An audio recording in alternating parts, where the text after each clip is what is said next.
Herkese merhabalar. Bugün YouTube kanalımızın ırklar bölümünde Pug ırkı köpeklerden bahsedeceğim. Evet, bu ırk da Türkiye'de oldukça yaygın, sevilen bir ırk. Özellikle apartman dairelerine çok uyumlu olduğu için, ufak yapıda olduğu için çok tercih edilen ırklardan bir tanesi. Son derece sevimli bir ırk. Basık suratlı bir ırk olması ona ayrı bir ifade kazandırdığı için bu sebepten ötürü çok tercih edilen ırklar arasında. Bugün Pug'lar hakkında sizi biraz bilgilendirmeye çalışacağım. Bu köpeğin köken aldığı yer Çin. Aslında Çin'e ait olan ırklardan bir tanesi. Yani orijini Çin. Diğer bir anılma şekli Mops şeklinde anılır. Yani Pug ismi haricinde bu ırka Mops ismi de kullanılabiliyor bu ırkın anılmasında. Bu ırkın temel özellikleri birincisi küçük bir ırk olması ama oldukça güçlü bir fiziğe sahip olmaları. Çünkü çok kompakt yapılı köpekler. Güçlü bir fiziğe sahipler. Aslında oyuncu köpekler fakat yüksek egzersize çok toleranslı değiller. Basık suratlı oldukları için. O yüzden daha stabil mental algılı olan köpekler olduğu için zaten ev köpeği olarak çok fazla tercih edilirler. Bu ırkın yine fiziksel özellikleri genellikle dişiler erkekler 25 santim ile 30 santim arasında yüksekliğe ulaşabilirler. Söylediğim gibi tıknaz bir vücut yapısına sahiptir. Kısa bir boyunları vardır ve basık suratlıdırlar. Birçok renk varyetesi var. Burada gördüğünüz gibi bej olabiliyorlar, siyah maskeli, simsiyah olabiliyorlar renk olarak. Fawn dediğimiz renkte olabiliyorlar ve mouse grey dediğimiz veyahut da silver diye anılan gri tonlarında renklere de sahip olabiliyorlar mopslar. Dediğim gibi biraz aslında hareketi seven bir ırk ama yüksek egzersizde tolere edebilen bir ırk değil. Söylediğim gibi stabil mental algısı yüksek bir ırk. O yüzden pet olarak yaşatılmaya çok müsait olan bir ırk. Sadece birazcık inatçı olan bir ırk. O yüzden yetiştirilme konusunda küçüklükten itibaren mental tetiklemelerin yapılması gereken, yani çok küçükten itibaren bir şeylerin öğretilmeye çalışılması gereken bir ırk. Çünkü bazı şeyler erken dönemde oturttuğunuz zaman şekillenebiliyor. Eğer geç kalırsanız bazı şeyleri tekrar şekillendirmek güç olabiliyor. Bunun haricinde bu ırkın temel karakteristik özelliği basık suratlı olması ve tabii bu basık suratlı olma onlara ciddi bir sevimlilik kazandırıyor ancak sağlık açısından da bir takım handikaplara sebebiyet veriyor.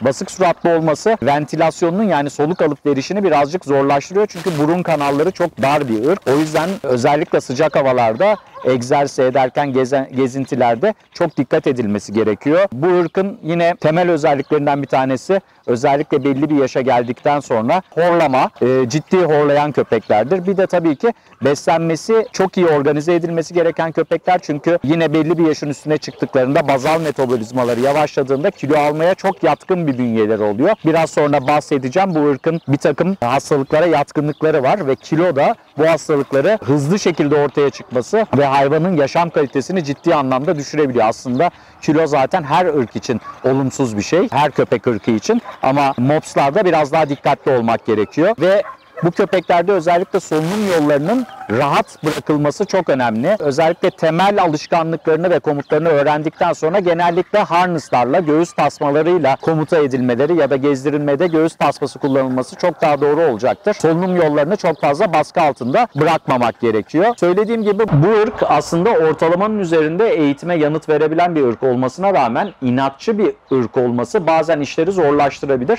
O yüzden çok küçük yaşlardan itibaren manipüle edilmesi gerekir. Bu inatçı algıyı kırmak çok önemli. Kırmak için de her zaman pozitif yöntemleri kullanmak hedefli olmalı. Yine karakteristik özellikleri kuyrukları görüyorsunuz. Kalçasının üstüne kıvrım yapmış şekilde bir kuyrukları vardır. Bu ırk için çok tipik bir bulgudur. Bu ırkın spesifik özelliklerinden bir tanesidir. Tabii ki bu ırk basık suratlı olmasına bağlı olarak gözler egzoftalmik, yani dışa doğrudur. Dışa doğru çıkıktır. Dolayısıyla da çok kolay konjüktivit olabilir ve alerjenlere boyu yakın olduğu için çok yakındır. Göz akıntısıyla çok sık karşılaşılacak bir ırktır. Yine surattaki basıklık deride bir takım kıvrımlara sebebiyet verir. Zaten puglarda yüze baktığımız zaman bu kıvrımları net olarak görebiliriz. Bu kıvrımlı yapı havasız kaldığı için zaman zaman bu bölgelerde eğer temizlenmezse dermatozlar oluşabilir ya da nemli kalmasına bağlı mantar enfeksiyonları şekillenebilir. Bunun engellenmesi hedefli olarak bu bölgelerin düzenli olarak temizliği gerekir.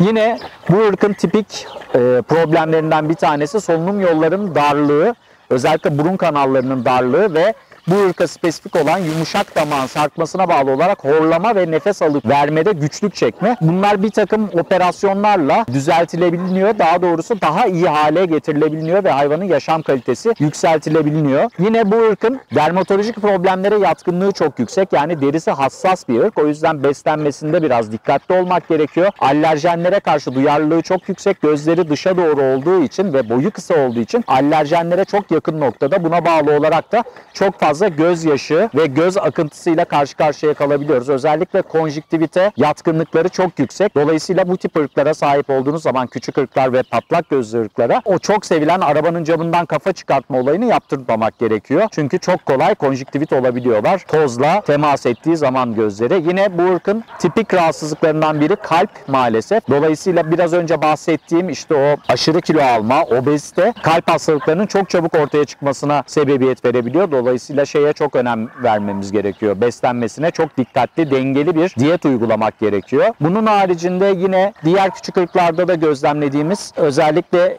diz eklemleri ve kalça eklemlerinde ve çapraz bağlarında hassasiyet vardır.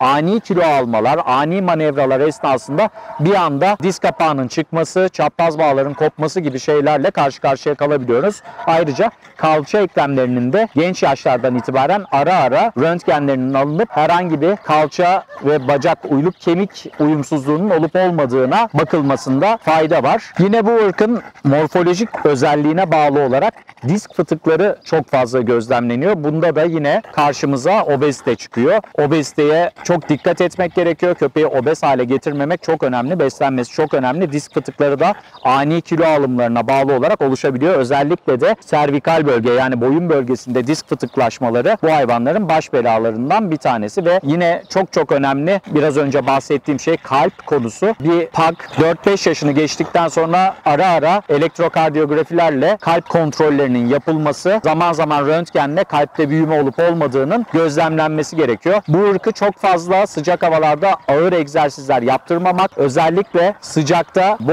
hayvanla birlikte seyahat ediliyorsa arabanın içerisinde bırakmamak, sıcak çarpmasına karşı inanılmaz hassaslar. O yüzden buna çok dikkat etmek gerekiyor. Ve de bu ırkta özellikle sedasyon hedefli olarak yolculuklarda ilaç kullanmamak. Çünkü sedatif ilaçların birçoğu solunum sistemini deprese eder, solunum sisteminin üstüne baskı yapar. Bu tip ırklarda da solunum yolları zaten dar olduğu için bu tip ilaçların kullanılması tehlikeli olabilir. Çok dikkat etmek gerekir. Bu tip ilaçların kullanımında veteriner hekiminize danışmadan asla kafanıza göre ilaç kullanmamanız gereken ırklardan bir tanesi.